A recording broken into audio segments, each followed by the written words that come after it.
మలిదశ తెలంగాణ ఉద్యమంలో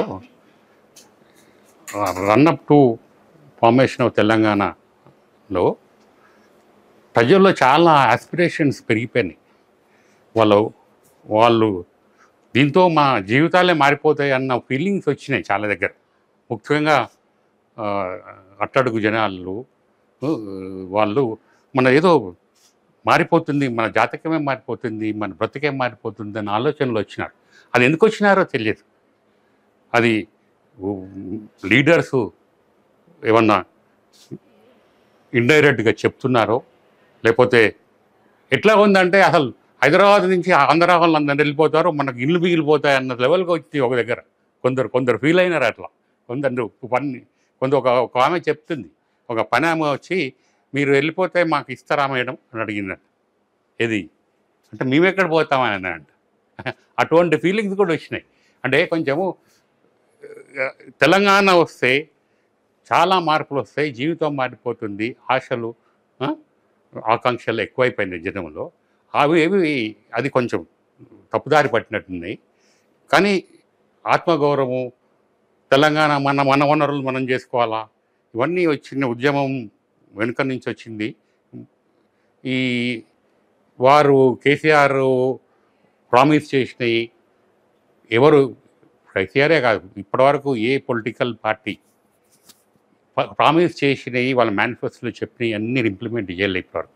ఏ ఎలక్షన్ అని తెలుసుకొని వీరు కూడా కొన్ని చేశారు, కొన్ని చేయలేదు. ఒకటి ఆయన చేసిన దాంట్లో పవర్ అన్ఇంటరప్టెడ్ పవర్ అన్నాడు, ఇచ్చాడు. మిషన్ కాకతీయ చాలామందికి ఊర్లలో కూడా బాగా ప్రశంసలు అందుకుంది. మిషన్ భగీరథ అంటే అంతకుముందు కూడా ఉంది, కొంచెం దాన్ని ఇంప్రూవ్ చేసుకున్నారు అయింది. కానీ mission Kakatiya power uninterrupted power supply మాత్రం కేసీఆర్ చాలా దాని గురించి ప్రశంసలు అయితే అందుకున్నారు. కానీ ఇక్కడ హైదరాబాద్లో కొంచెం రోడ్ కనెక్టివిటీ బాగా పెంచినారు. అది దేనికోసం పెంచినారో, ఎందుకు చేస్తారో కానీ హైదరాబాద్ బాగా పెరిగింది. చుట్టుపక్కల భూముల ధరలు కూడా బాగా పెరిగినాయి. కంటిన్యూస్ ఇన్వెస్ట్మెంట్ ఫ్లోస్ వచ్చినాయి. ప్లస్ దానికి తగ్గట్టుగా కొంత డెవలప్మెంట్ కూడా బాగా జరిగింది. అందుకోసం అనుకుంటా మొన్న బీఆర్ఎస్కు హైదరాబాద్ పక్కల్లో వచ్చిందని సీట్లు ఇంకో మొత్తం రూరల్ తెలంగాణలో రాలి. సో అదొకటి డెవలప్మెంట్ మాత్రం ఇక్కడ జరిగింది. కానీ ఏమైందంటే ఈ 4-5 ఏళ్లలో ఒక జనరల్ ఫీలింగ్ వస్తున్నది. ఏంటంటే ఇది కుటుంబ పార్టీ లాగా అయిపోయింది. ఏది కేసీఆర్, కేటీఆర్, కవిత, హరీష్ వీళ్ళ పార్టీ లాగానే అయిపోయింది. అది తెలుస్తున్నది కూడా. ఇప్పుడు ఒకసారి పవర్లో నుంచి పడిపోయినాక క్యాడర్ ఎక్కడ కనపడుతుంది మనకు? ఇప్పుడు నెక్స్ట్ ఎలక్షన్ మన పార్లమెంట్ వచ్చినా కూడా ఊపు కనపడడం లేదు. ఆ ఊపు కనపడడం లేదంటే నువ్వు పార్టీని కన్స్ట్రక్టివ్గా కింది నుంచి డెవలప్ చేసుకోవాలి. ఏదంటే ఏది వస్తే నా వల్లనే వస్తుంది అన్నట్టే ఉన్నాం. వాళ్ళు చేస్తే రాదు, వీళ్ళు చేస్తే రాదు, నేను పోయి మాట్లాడితేనే వస్తుంది అన్న లెవెల్లో మాట్లాడేసరికి కొంచెం వ్యతిరేకత వచ్చినట్టుంది. ఆ కొంచెం వ్యతిరేకత చాలు. ఇప్పుడున్న టైట్ ఎలక్షన్ షెడ్యూల్స్లో ఓడిపోవడం, గెలవడం, అందుకోసం ఓడిపోవాల్సి వచ్చింది అనుకుంటున్నాను. అది మెయిన్ రీజన్. ఇప్పుడు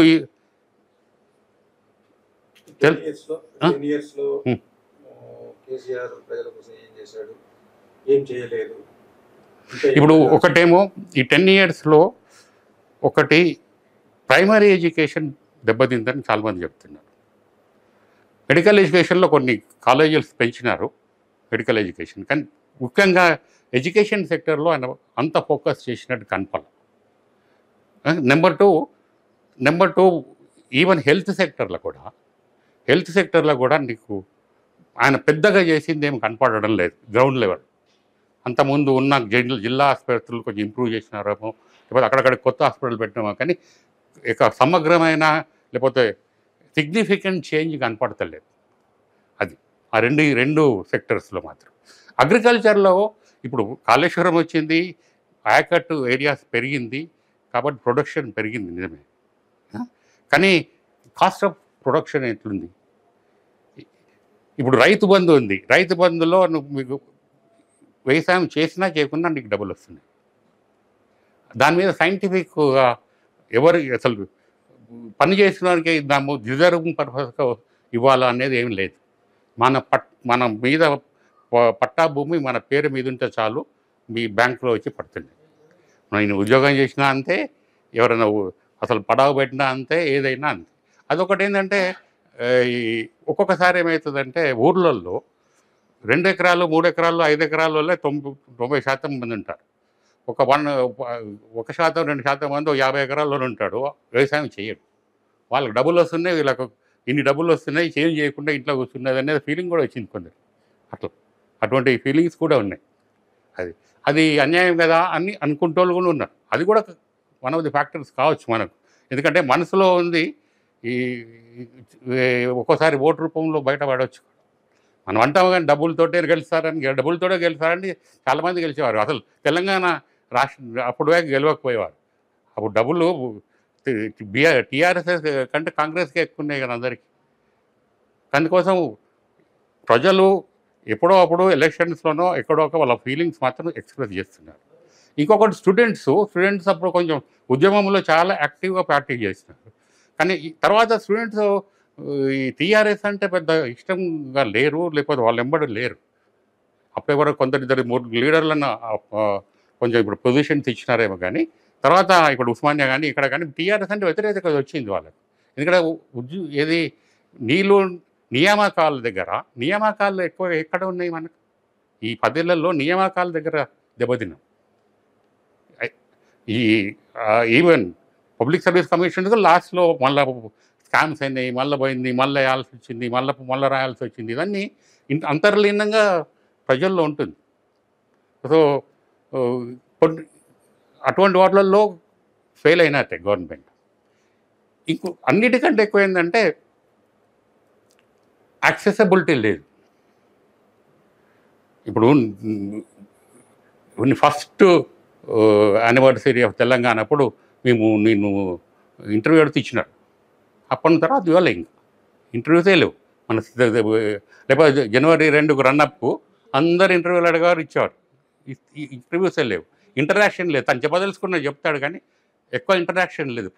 ప్రజలతో లేదు, పత్రికా వాళ్ళతో లేదు, పార్టీ వాళ్ళతో లేదు. ఇది దాంతో ఏమైంది, మనకు అదే క్షేత్రస్థాయిలో జరుగుతున్న విషయాలు ఎక్కువ తెలియవు. ఎక్కడైనా ఏంటంటే ఒక పెద్ద లీడర్ ఉంటే ఆ లీడర్కు ఏమి కావాలో అదే చెప్తుంటారు పక్కన వాళ్ళు. నిజాలు చెప్పారు. చెప్పినా ఈయన ఈనరు కాబట్టి వాళ్ళు చెప్పారు. అది ఆఖరికి తెలుసుకునే లోపల చేయి జారిపోతుంది పరిస్థితి. అది విషయం.